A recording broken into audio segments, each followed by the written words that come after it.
చంద్రబాబు నాయుడు గారు సూపర్ 6 అనే పథకాలు పెట్టారు. దీనిపైన మీ అభిప్రాయం ఏంటంటే మీరేం చెప్తారు? సూపర్ 6 అసలు ఆ పథకాలు అనేవి రావండి. చంద్రబాబు గారు తీసుకున్న నిర్ణయం ఏంటంటే సూపర్ 6 అన్నారు కానీ ఆ సూపర్ 6లో ఒక్కటైనా జరుగుతుందని చూపించమనండి.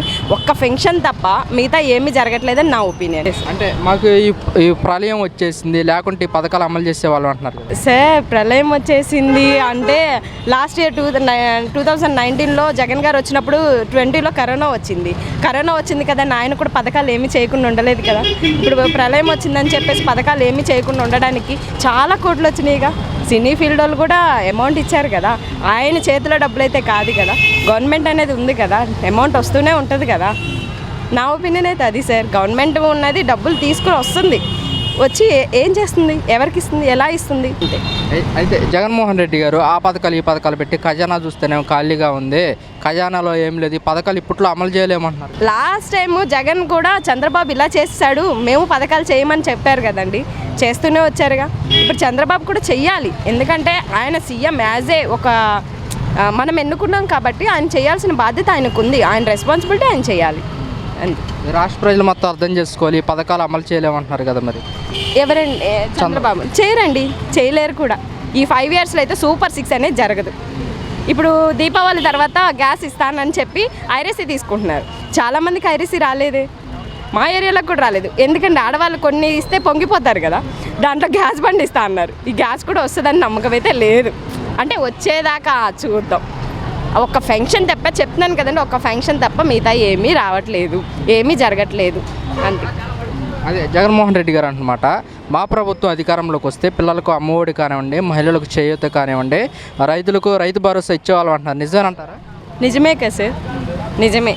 జగనన్న ప్రభుత్వంలో జరిగింది. ఇప్పుడు అమ్మఒడి స్కూల్స్ చూడండి, నేను వెళ్ళినప్పుడు ఒక రకం ఉన్న స్కూల్స్, ఇప్పుడున్న స్కూల్స్ అయితే చాలా డల్గానే ఉన్నాయి. సిబిఎస్ఈ సిలబస్ తీసుకొచ్చాడండి అన్నయ్య. అంటే జగన్ ఏదో గొప్పనో లేకపోతే చంద్రబాబు ఏదో తక్కువని కాదు, ఎడ్యుకేషన్ డెవలప్ చేసింది ఎవరంటే జగన్మోహన్ రెడ్డి గారనే చెప్తానండి.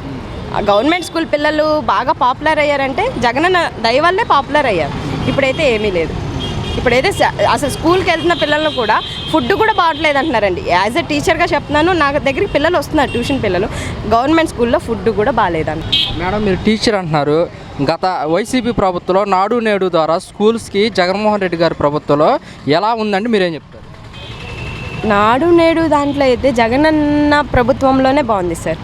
ఇప్పుడున్న సిచ్యువేషన్లో పిల్లలకి సరైన విద్య వెళ్ళట్లేదు, సరైన ఫుడ్ వెళ్ళట్లేదు. ఇంతకుముందు పోషకాలు పప్పు చెక్కలు ఆ టైపు గవర్నమెంట్ స్కూల్స్లో ఇచ్చేవాళ్ళు, ఇప్పుడైతే అవి కూడా రావట్లేదు.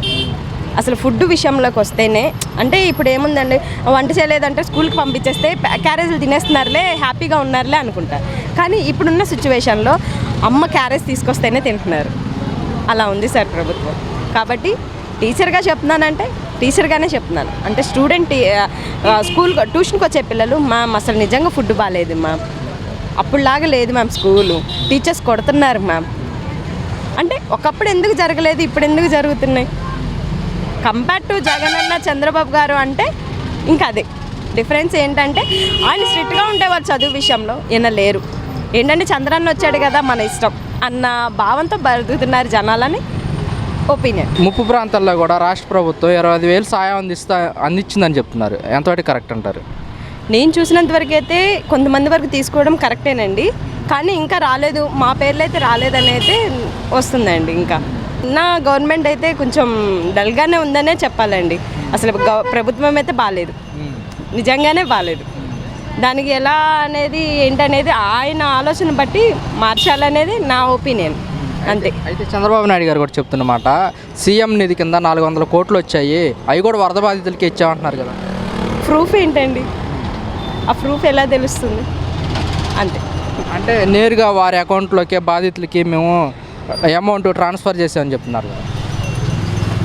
దాని గురించి ట్రాన్స్ఫర్ అయిందంటే అయిందనే అంటున్నారు కానండి, ఇంతవరకు అయితే మా రిలేటివ్స్కి అయితే ఇంకా అమౌంట్ అయితే పడలేదనే చెప్తున్నారండి. అది ఇంకా వరద బాధితులకైతే ఇంకా అమౌంట్ అనేది రాలేదండి. ఇంకా అందాలి, చెందాల్సింది చాలా ఉంది.